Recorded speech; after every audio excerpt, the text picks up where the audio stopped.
The minefield no map showed, the Brazilian private who walked first so others could follow. The ground gives no warning. That is the specific cruelty of the shoe mine, the Schützen Mine 42, the German anti-personnel mine that becomes, in the winter of 1944, the single most consequential obstacle on the FEB's axis of advance in the Vale do Serchio. It does not announce itself. It does not produce a visible tripwire or a raised profile against the soil. It is a small rectangular box, 5 centimeters long, 7 centimeters wide, and 3.8 centimeters tall, constructed almost entirely from wood and compressed cardboard. It contains 200 grams of TNT and a simple pressure-activated firing mechanism that requires between 9 and 14 kilograms of downward force to detonate. A man's full weight, distributed across the sole of a standard-issue boot, delivers approximately 35 kilograms per square centimeter to the ground beneath him. The math is straightforward. The result is not. The date is December 4th, 1944. The temperature in the Vale do Serchio, a narrow valley running roughly north to south through the northern Apennines, approximately 40 kilometers northwest of Florence, is -3 degrees Celsius at 07:00 hours.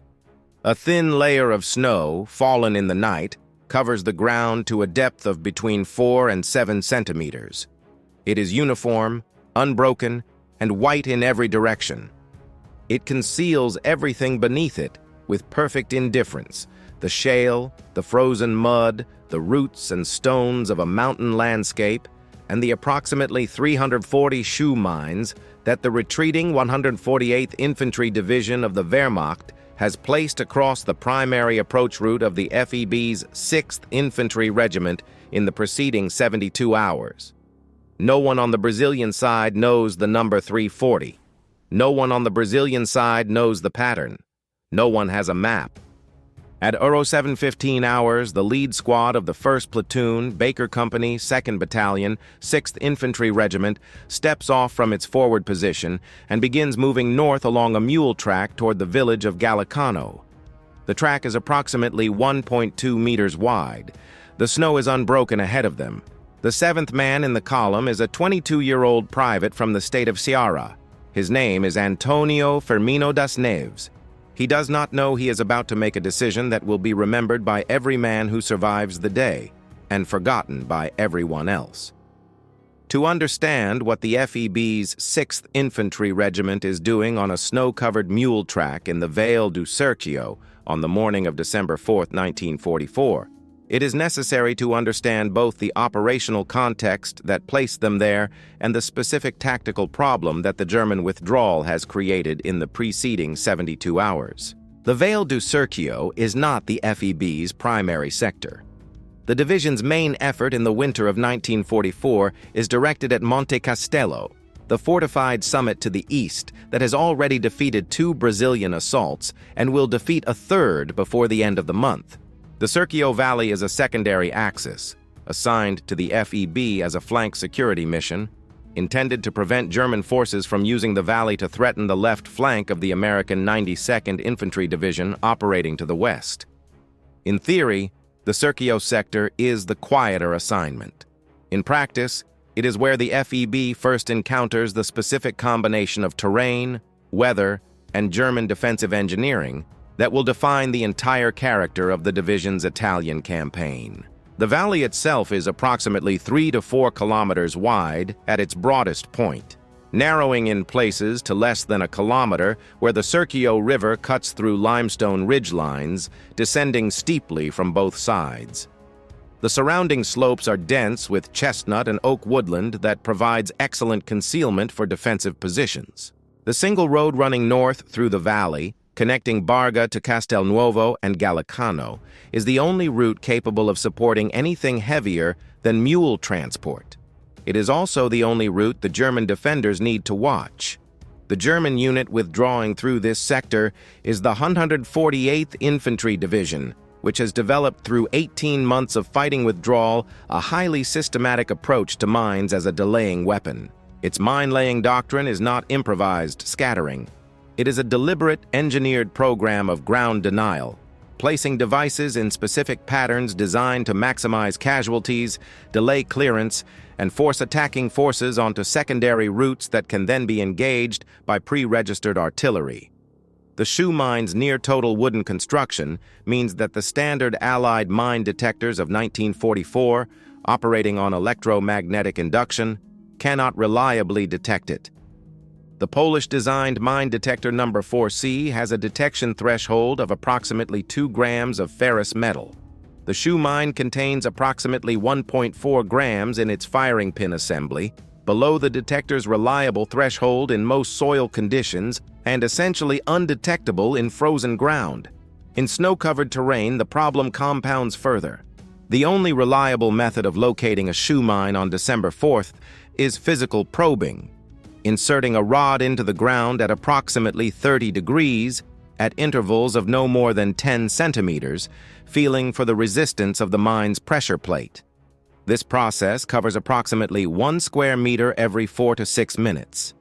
The approach route to Gallicano is 1.2 meters wide and 2.3 kilometers long. The mathematics are not encouraging to contemplate. The FEB's 9th Engineer Battalion is under strength, its equipment partially unserviceable, its personnel distributed across multiple sectors. The 2nd Battalion of the 6th Infantry Regiment has no attached engineer element on December 4th. It has no mine detector. It has no probing rods. It has its infantry equipment, M1 Garand, bayonets, entrenching tools, and the knowledge derived from hard lessons in the preceding weeks that the ground ahead has been mined by a unit that knows exactly what it is doing.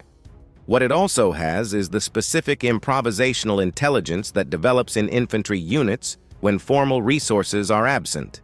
The battalion has learned that German mine laying in this sector follows a logic, that mines cluster at choke points, along path edges where the ground is firmest, at stream crossings where movement compresses into a narrow channel. This knowledge does not make the mines detectable, but it makes their probable locations predictable to a man paying sufficient attention to the terrain. The question, on the morning of December 4th, is who will pay that attention first, and how. The answer begins with the 7th man in a column of 12, moving north on a snow-covered mule track, watching the ground ahead with the specific focused stillness of a man from the sertão of Ceará who has spent his life reading terrain that does not announce its intentions. The 2nd Battalion of the FEB's 6th Infantry Regiment has been in the Vale de Serchio since late October 1944, conducting itself with the specific mixture of competence and improvisation that characterizes all FEB operations in this period, doing more with less, learning faster than its equipment and training would suggest possible, and paying for that learning in the particular currency of infantry combat, which is men.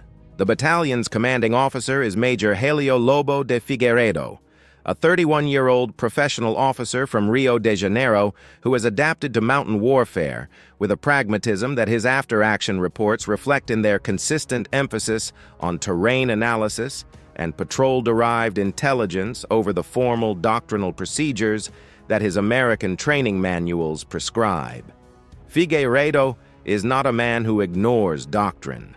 He is a man who has learned in 6 weeks in the Serchio Valley that doctrine was written for conditions that do not always obtain in the northern Apennines in December, and that the gap between what the manual specifies and what the situation requires must be filled by judgment. On December 3rd, the day before the mine incident, Figueiredo receives orders from regimental headquarters to advance north along the Valley Road toward Gallicano and establish contact with German positions in that area.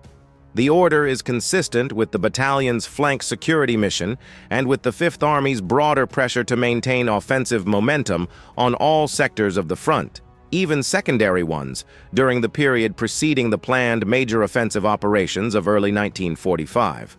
Figueiredo has concerns about the order that he records in his command journal and communicates to regimental headquarters in a written response filed the same afternoon. The concerns are specific. His forward patrols in the preceding 48 hours have observed signs of German mine-laying activity on the northern approach route, disturbed soil at several points along the mule track, wooden stakes matching the support pattern used by German wire-laying parties, and the absence of German foot traffic on a route that was being used regularly until approximately 72 hours earlier.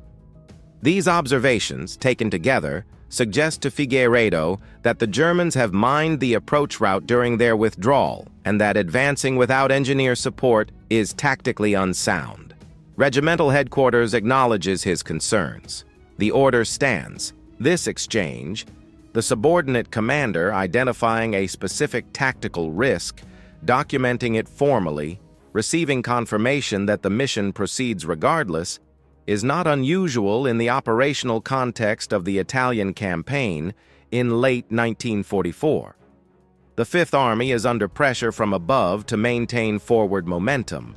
That pressure transmits downward through the chain of command with a consistency that does not always allow for the time that thorough preparation would require. Figueiredo's concern is noted. His battalion will advance on the morning of December 4th. Baker Company draws the advance mission. Its first platoon draws the point. The platoon leader is 2nd Lieutenant Marcos Vidal, 23 years old, commissioned 8 months earlier from the Brazilian Military Academy at Agulhas Negra. He is not an experienced officer. 8 months of commission, 3 of them in combat, is not the seasoning the mission requires. But he is attentive and honest about what he does not know, which in the circumstances counts for more than confidence would. Vidal assembles his platoon at 06:45 hours on December 4th and conducts a brief orders group in the stone farmhouse that has served as the platoon's forward position for the preceding week. He tells his men what he knows. The route to Gallicano is approximately 2-3 kilometers. The track is narrow. The Germans have almost certainly mined it, and the battalion has no engineer support and no mine detection equipment. He tells them what he does not know: where the mines are, how many there are, and whether they are confined to the track or extend into the fields on either side. He tells them what he has decided: advance in single file, minimum 10-meter spacing. Point man moves slowly, watching the ground. If a mine detonates, the column halts immediately. No one rushes forward to assist the casualty until the ground around him has been probed. One of his squad leaders, Sergeant Benedito Carvalho, interrupts to say that the lieutenant should not lead from the point. This is not insubordination. It is the specific concern of an experienced sergeant for an officer whose loss would degrade the platoon's command capacity at a critical moment. Vidal considers this and agrees. He will move third in the column, behind the point man and the second man. The point position, the man who will walk first on an uncleared route that is almost certainly mined, is not formally assigned. Vidal asks for a volunteer. Antonio Firmino das Neves raises his hand before the lieutenant has finished the sentence. He does not explain why. He does not make a speech. He raises his hand with the same economy of gesture that characterizes everything the men of his squad will later say about him. A man who did not use more movement or more words than the situation required, who communicated through action rather than language. Vidal looks at him for a moment. Then he nods. Antonio Firmino das Neves is 22 years old, born in the municipality of Quixadá in the state of Ceará, the semi-arid sertão of northeastern Brazil. Quixadá is a landscape of granite monoliths rising from flat scrubland, subject to multi-year droughts that have shaped its people with a specific and well-documented resilience. He is the second of 5 children of a subsistence farmer. He has completed 3 years of primary school. He cannot read a military map. What he can do, what the sertão has produced in him through 22 years of living in a landscape where the ground itself is an adversary, is red terrain.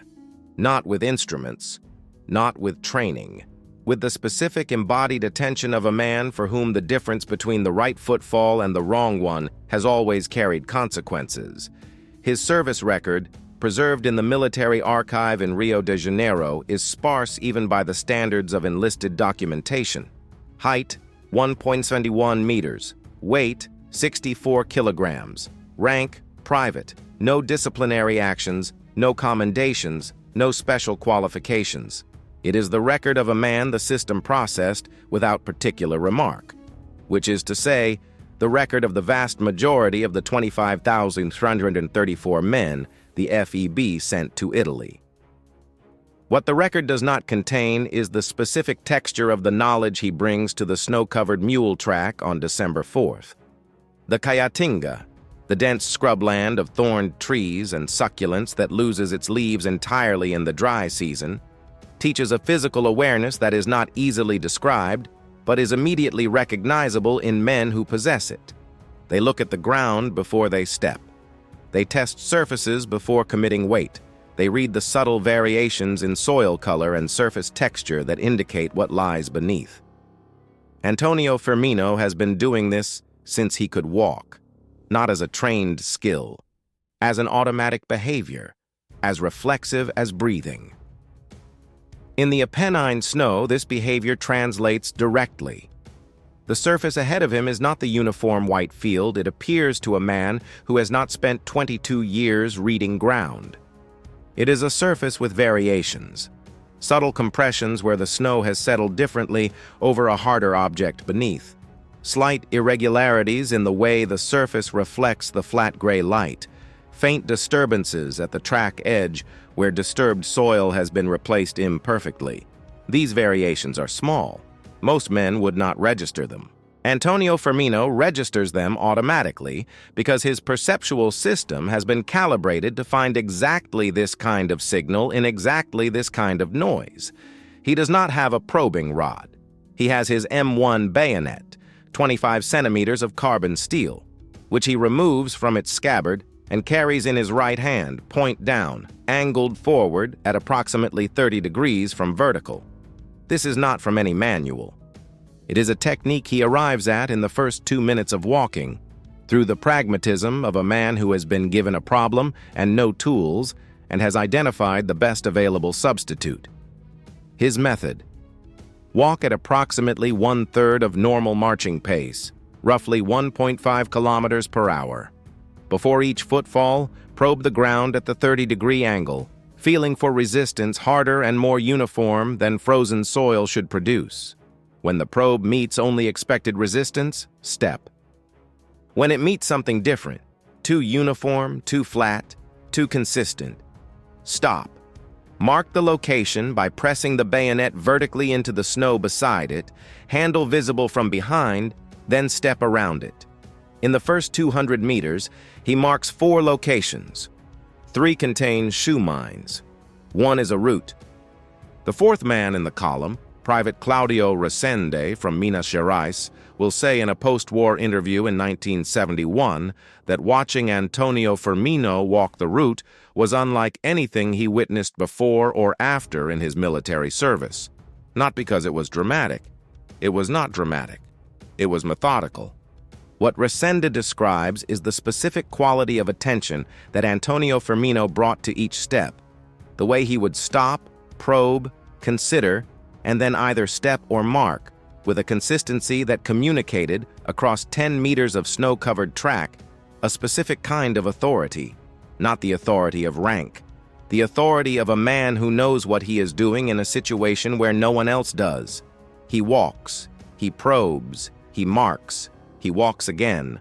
Behind him, 11 men place their feet in his footprints with a precision none of them need to be instructed to maintain. The instruction is implicit. The man ahead of them is the only reason they are still alive, and the ground on either side of his footprints has not been tested, and they know it. To understand what Antonio Firmino is walking through, it is necessary to understand that the German minefield is not a single device type, but a combined system, a kombiniertes Minenfeld, designed so that its components reinforce each other's effects. The primary device is the shoe mine, already described. The second is the S-mine 35, the shrapnel mine 35, known to Allied soldiers as the Bouncing Betty. Where the shoe mine is a blast mine detonating directly upward into the foot and lower leg, the S-mine is a bounding fragmentation mine of considerably greater lethality. Its cylindrical steel casing, 10 centimeters in diameter, 13 centimeters tall, is buried flush with the ground. Inside, 360 steel ball bearings surround a central bursting charge of 195 grams of TNT. When its pressure fuse activates, a propellant charge fires the inner body upward to between 60 and 150 centimeters, waist to chest height, before a delay fuse detonates the bursting charge, projecting the ball bearings outward at 300 to 600 meters per second. Effective casualty radius, approximately 22 meters. Lethal radius, approximately 8 meters. The S-mine also has a tripwire fuse option, a wire stretched at ankle height, attached to a pull fuse socket, designed to activate when the second or third man in a column contacts it. The point man is watching the ground and unlikely to catch a wire at ankle height. The men behind him, focused on footprints, are the intended targets. The combination creates the minefield's logic. Shoe mines placed at the most likely footfall positions. Firmest ground, path edges, natural stepping stones. S-mines positioned in the verge vegetation with tripwires stretched across the path. A man who detects a shoe mine and steps off the path to avoid it may step onto an S-mine. A man who stops to probe around a shoe mine may contact a tripwire to his left.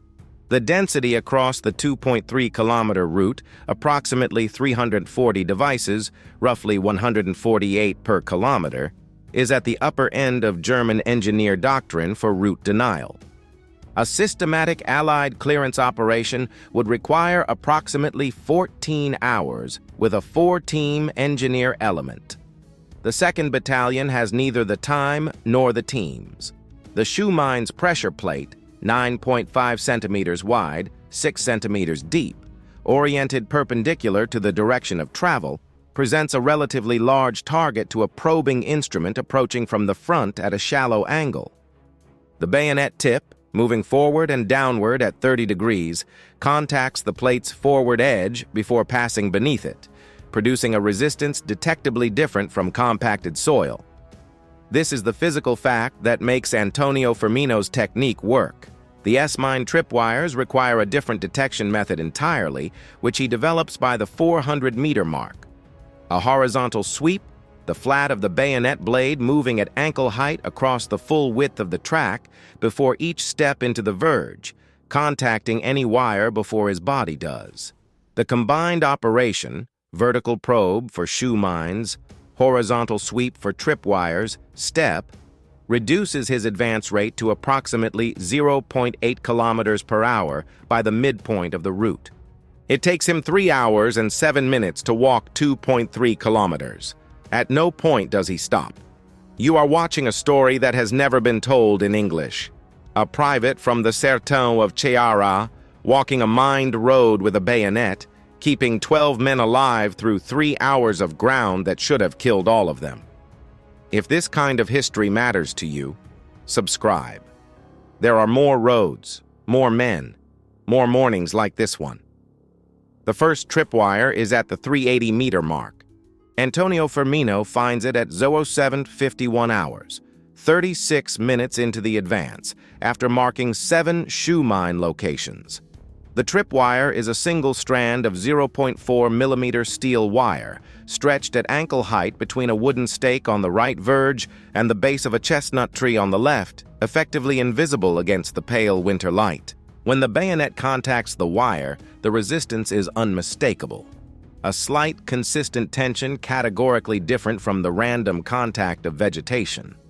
He stops. He holds the blade in contact with the wire and looks right to the wooden stake, then left to the chestnut tree, tracing the wire to its termination point at the base of the tree, where it disappears into the snow attached to the pull fuse socket of a buried S-mine. He does not attempt to disarm the device. He marks the wire, bayonet vertical in the snow, handle up, and assesses his crossing options.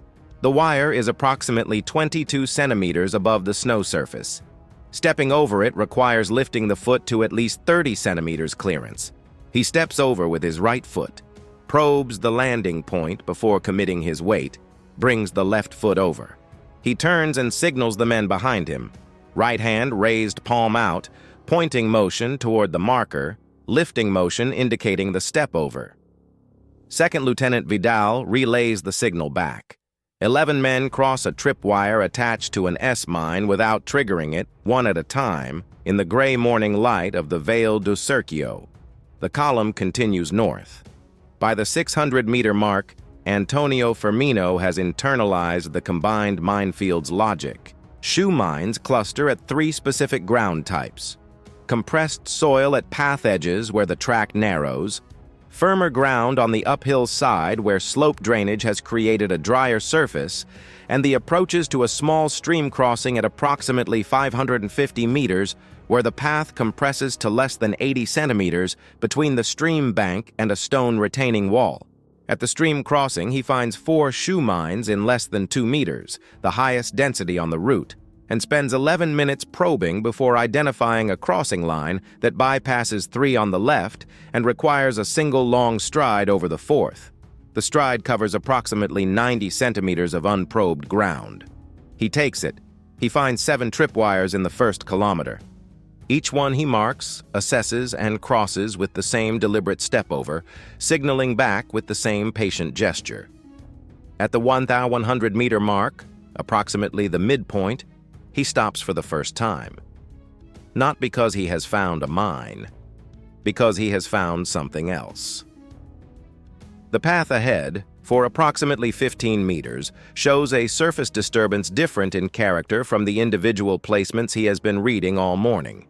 The snow is disturbed in a continuous band across the full track width, extending half a meter into the verge on each side, consistent with a hasty mine-laying operation conducted by multiple men working simultaneously rather than individual soldiers placing devices at selected points.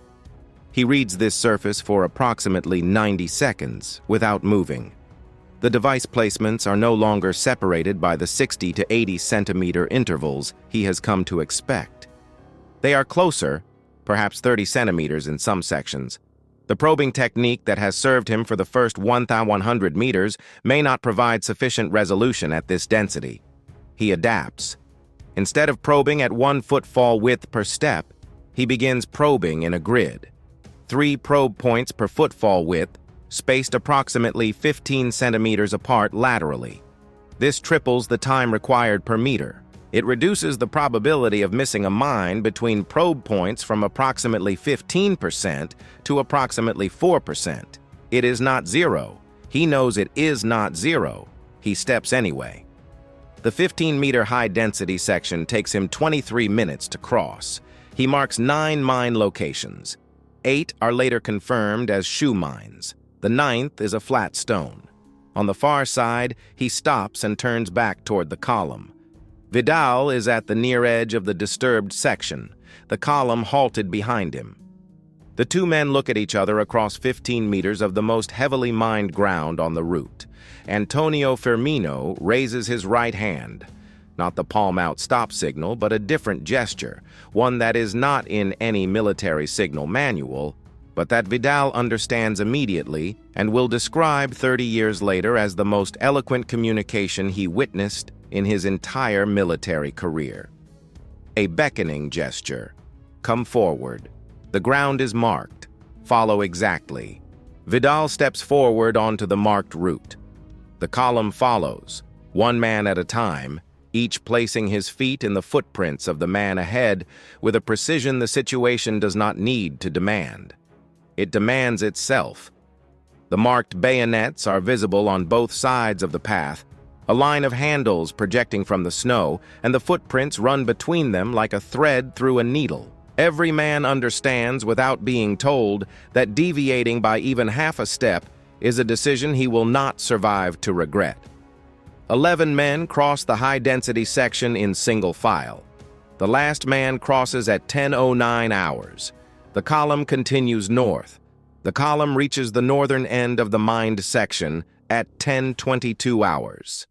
Antonio Firmino das Neves has been walking for 3 hours and 7 minutes. He has covered 2.3 kilometers at an average rate of 74 kilometers per hour. less than 1/5 of standard infantry marching pace. He has marked 23 mine locations, of which 21 will later be confirmed as live devices. He has identified and crossed 7 tripwires attached to S-mines. He has not eaten since 05:30 hours. He stops at the northern end and turns to face south. The 11 men emerge from the mine section one at a time over the following 4 minutes, each stepping carefully through the final probe-marked section and then relaxing, the specific release of tension that a man experiences when he steps off ground that has been trying to kill him onto ground that has not. Several men stop and look back at the 3 kilometers of white surface that looks from this end exactly as it looked from the other, uniform, unbroken, offering no visible indication of what it contains. Second Lieutenant Vidal is the last man through. He stands for a moment beside Antonio Firmino without speaking. Then he says something that his written account, produced 30 years later, does not reproduce verbatim.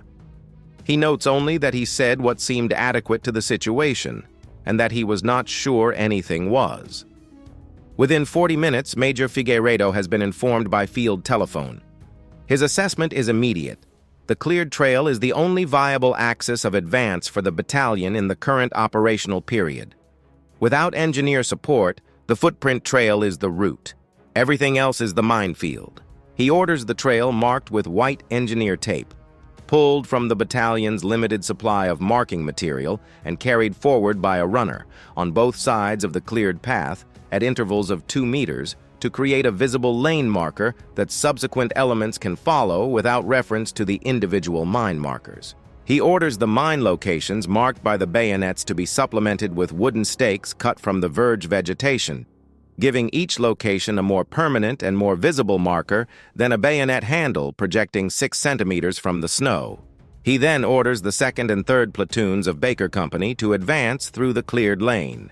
This decision, committing 2 additional platoons to an axis cleared by a single man using an improvised technique without engineer verification, without mine detector confirmation, without any of the formal quality assurance procedures that Allied mine clearance doctrine specifies, is not one the manual supports.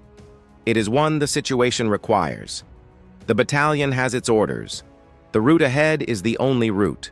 The man who cleared it has demonstrated in 3 hours and 7 minutes of observable work a standard of methodical attention that Figueiredo has assessed, correctly, as the subsequent engineer sweep will confirm, as more reliable than waiting for resources that are not coming.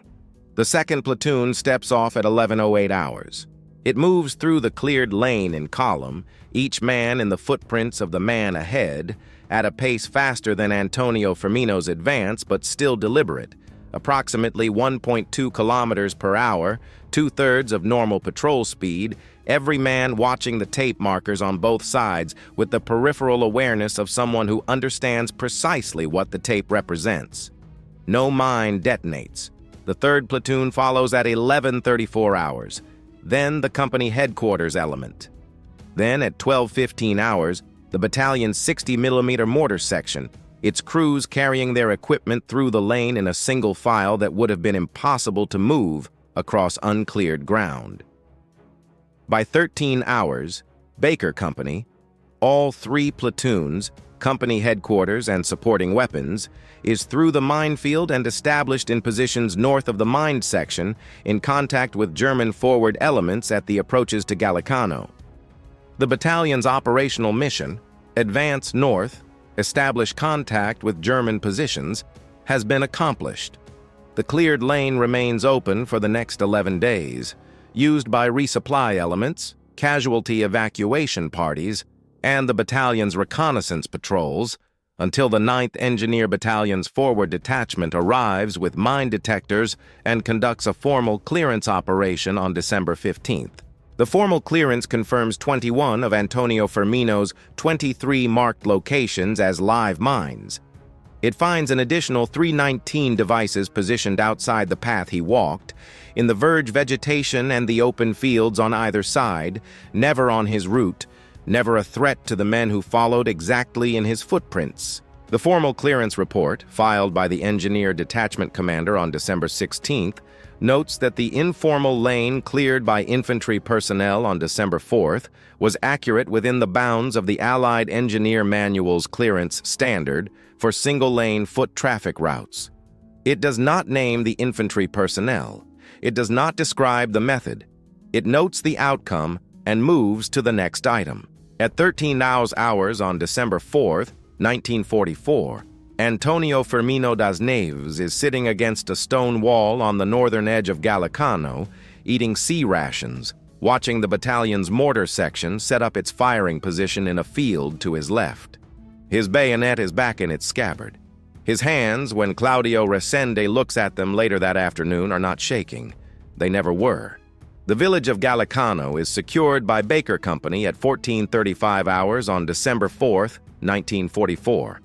The German forward elements conduct a fighting withdrawal rather than defending in force, consistent with the 148th Division's broader delaying strategy. The contact north of the Minefield costs Baker Company 2 men wounded, neither seriously. The village itself is taken without casualties. In the battalion's war diary, the events of December 4th are recorded in 3 sentences. The first notes the advance order. The second notes contact with German forward elements north of the mine section. The third notes the securing of Gallicano. There is no mention of the minefield. There is no mention of the cleared lane. There is no mention of the 3 hours and 7 minutes, the 23 marked locations, the 7 tripwires, or the improvised technique that made all subsequent movement possible. This is not an oversight. It is the nature of the military after-action reporting system, designed to record operational outcomes, objectives taken, casualties sustained, enemy contact made, rather than the specific human actions that produced those outcomes. The system is efficient for its intended purpose. It is catastrophic for the historical record. Major Figueiredo's command journal entry notes the mine obstacle, the absence of engineer support, and the successful clearance of a foot lane by infantry personnel. He does not name Antonio Firmino. He characterizes the clearance in a single subordinate clause. A passagem foi aberta por soldado da primeira pelotão. The passage was opened by a soldier of the 1st platoon, and continues to the operational details of the Gallicano contact. A soldier of the 1st platoon. 5th Army Headquarters receives the daily operational summary that evening. The summary notes that the FEB's 6th Infantry Regiment advanced north and secured Gallicano. It notes no unusual tactical circumstances, no mine obstacle, no cleared lane. What it notes is the outcome: ground taken, line advanced, mission accomplished. In the stone farmhouses and the ruins of Gallicano, Baker Company consolidates its positions for the night. The men of the 1st platoon eat their sea rations and clean their weapons, and do not, by any account available, spend significant time discussing what happened on the mule track that morning. It happened. They are alive. The village is taken. Tomorrow there will be another mission, and another piece of ground, and another set of problems that the manual does not cover. Antonio Firmino das Neves wraps himself in his wool blanket and sleeps against a stone wall in a village in the northern Apennines that he had never heard of 6 months ago. Outside, the snow begins to fall again. By morning, the footprint trail on the mule track south of Gallicano, the 3-kilometer thread of compressed snow that 12 men walked through a minefield that should have killed all of them, will be covered. The ground will be white and uniform and unbroken again. It will look exactly as it did before. Antonio Firmino das Neves returns to Brazil in the summer of 1945. He disembarks at Rio de Janeiro with the rest of the 6th Infantry Regiment, walks through the crowds on Avenida Rio Branco, and returns to Quixadá by third-class rail and the specific combination of truck, mule, and foot travel that connects the Ceará interior to the rest of the country in 1945. He resumes agricultural work within weeks of his discharge. He does not, by any account available from the men who knew him in Italy, speak about the war to people outside the small circle of his former squad mates. He does not file a claim for any individual commendation. He does not seek recognition of any kind from the institution that sent him to Italy, equipped him with an American rifle and a bayonet, and brought him home again on a ship that docked in July heat. He goes back to reading ground. Different ground, the Caatinga instead of the Apennines, the laterite soil of the Sertão instead of the limestone shale of the Serchio Valley, but the same fundamental activity, the same low-level scanning of the surface ahead, the same automatic registration of variations that indicate what is present beneath what is visible. He is, by every account, good at the work he returns to. He knows how to move through difficult terrain. He knows how to read what the ground is telling him. What the ground of the Sertão does not tell him in the years after the war is that what he did on December 4th, 1944 was remarkable. The Sertão has no frame of reference for it. The men around him have no knowledge of it. The country that sent him has, within 18 months of his return, largely stopped thinking about the war that produced it. The speed of the FEB's disappearance from Brazilian public memory after 1945 has been documented elsewhere in this series.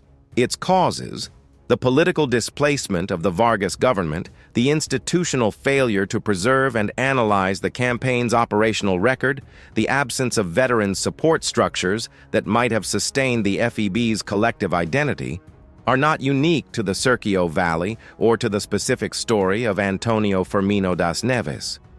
They are the general conditions under which every specific story from the FEB's Italian campaign was buried. The Serchio Valley story has an additional layer of erasure that the Monte Castello narratives do not share. Monte Castello was a named objective, a terrain feature significant enough to appear in Fifth Army operational summaries, significant enough that its capture was reported to Allied headquarters and noted in the official records of multiple nations. The mule track to Gallicano does not appear in any Fifth Army summary.